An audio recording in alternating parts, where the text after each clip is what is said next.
ناظرین، کیا آپ جانتے ہیں کہ حضور علیہ السلام نے قوم سمود کے کھنڈرات، ان کی باقیات پر جانے سے کیوں منع فرمایا؟ حضور علیہ السلام نے کیوں منع فرمایا کہ ان کے کنووں سے پانی نہیں نکالنا، استعمال نہیں کرنا، پینا نہیں ہے؟ اس کے علاوہ ان کے عذاب کی جگہ پر روتے ہوئے داخل ہونا ہے۔ یہ ساری باتیں میں آپ کو آج کی اس ویڈیو میں بتاؤں گا۔ الحمدللہ رب العالمین، الصلاۃ والسلام علی سید الانبیاء والمرسلین، اما بعد فاعوذ باللہ من الشیطان الرجیم، بسم اللہ الرحمن الرحیم۔ محترم ناظرین، السلام علیکم ورحمۃ اللہ وبرکاتہ۔ ناظرین، گزشتہ ہماری ایک سیریز چل رہی تھی انبیاء کرام علیہ السلام کے حوال، ان کی زندگیوں کے بارے میں، ان کے معاملات کے حوالے سے۔ تو حضرت آدم علیہ السلام سے لے کر حضرت صالح علیہ السلام تک کچھ جو قرآن و حدیث میں واقعات ملتے ہیں وہ سارے تقریباً بیان کر دیے تھے۔ حضرت صالح علیہ السلام، ان کی قوم کے آخری احوال جاری و ساری تھے۔ ان سب کی ویڈیوز آپ کو اسکرین کے آخر پہ مل جائیں گی۔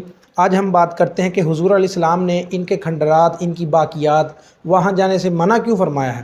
آپ نے یہ بھی صحابہ کرام کو فرمایا تھا کہ ان کے کنووں سے پانی نکال کے استعمال نہیں کرنا، پینا نہیں، اور جہاں پر ان کو عذاب آیا تھا وہاں داخل ہوتے ہوئے رونا ہے، روتے ہوئے وہاں داخل ہونا ہے۔ حضرت ابو قبشہ نماری صحابی رسول رضی اللہ تعالیٰ عنہ، ان سے روایت ہیں، فرماتے ہیں کہ غزوہ تبوک کے موقع پر کچھ صحابہ کرام بڑی جلدی سے قوم سمود کے کھنڈرات کی طرف جانے لگے۔ جب یہ بات حضور علیہ السلام کو معلوم ہوئی تو آپ علیہ السلام نے لوگوں کو نماز کی تیاری کا حکم فرما دیا کہ لوگ نماز کی تیاری کریں۔ فرماتے ہیں میں حضور علیہ السلام پر داخل ہوا تو میں نے دیکھا کہ حضور علیہ السلام اپنے اونٹ کو تھامے ہوئے تھے اور فرما رہے تھے کہ تم اس قوم پر کیوں داخل ہوتے ہو کہ جس پر اللہ تبارک و تعالیٰ کا عذاب نازل ہوا۔ ایک شخص نے عرض کی، یا رسول اللہ، ہم ان پر تعجب کرتے ہیں۔ تو حضور علیہ السلام نے فرمایا کہ کیا میں تمہیں اس سے بھی زیادہ تعجب انگیز بات نہ بتاؤں؟ تمہیں میں سے ایک شخص تمہیں ان واقعات کی خبر دیتا ہے جو تم سے پہلے گزر چکے ہیں اور جو تمہارے بعد ہوں گے، لہٰذا تم استقامت اور سیدھا راستہ اختیار کرو، کیونکہ اللہ تبارک و تعالیٰ کو تمہارے عذاب میں مبتلا ہونے کی کوئی پرواہ نہیں ہے، اور ان قریب فرمایا ایک ایسی قوم آئے گی کہ جو اپنے اوپر سے تھوڑا سا عذاب بھی دور نہ کر سکے گی۔ اس کے علاوہ حدیث مبارکہ حضرت عبداللہ ابن عمر رضی اللہ عنہما سے مروی ہے، فرماتے ہیں غزوہ تبوک کے موقع پر جب حضور علیہ السلام مقام حجر پہ پہنچے، یہ وہ مقام ہے جہاں یہ قوم سمود رہتی تھی، تو وہاں آپ نے فرمایا کہ کوئی بھی ان کے کنووں سے پانی نہ لے، نہ وہ پیے خود، نہ استعمال کرے۔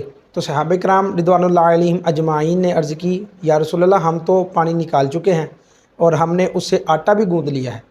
تو حضور علیہ السلام نے فرمایا کہ اس پانی کو گرا دو، استعمال نہ کرو، اور اس آٹے کو بھی گرا دو۔ ایک دوسری روایت کے مطابق یہ ملتا ہے کہ حضور علیہ السلام نے فرمایا کہ اس پانی کو گرا دو اور جو وہ آٹا تم نے گوندھ لیا ہے اسے جانوروں کو کھلا دو، اونٹ وغیرہ کو کھلا دو، اس کا استعمال خود نہ کرو، اور فرمایا پھر اس کنویں سے جا کے پانی نکالو کہ جہاں سے اونٹنی پانی پیا کرتی تھی، یعنی جو صالح علیہ السلام کے پاس اللہ تعالیٰ نے معجزے کے ذریعے آپ کو اونٹنی عطا فرمائی تھی، جو وہ اونٹنی تھی جہاں سے وہ پانی پیتی تھی، فرمایا وہاں سے پانی نکالو، اس کے علاوہ کسی کنویں سے پانی نہیں نکالنا، کیونکہ وہ قوم سمود کا کنواں تھا، ان کی باقیات تھیں، ان کی استعمال کی جگہ تھی، اور ان پر عذاب آیا تھا۔